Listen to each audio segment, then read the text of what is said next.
Хин цагаахан сэтгэлээрээ гэртээ нэг удаа түүнийг үрсэн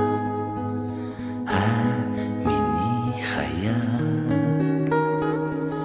Аршантын 18 миний хаяг Аршантын 18 намхан ширээн дээр засан тавгаан найтжсэн борцоо байлаа хатууч гисэн сайхан аруул хадгалж шамдаа би өсөө миний хаяг Аршантын 18 миний хаяг Аршантын 18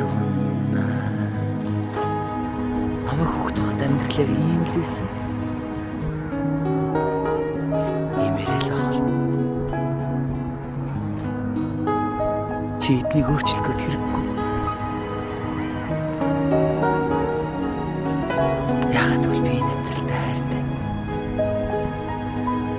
Одоо чи намайг тохоо болжээ.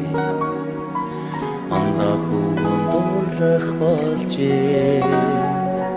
Хөрхөн алаг нүдний чин харц хөрхийн надэр тогтхоо болжээ. Миний хаяг Аршантын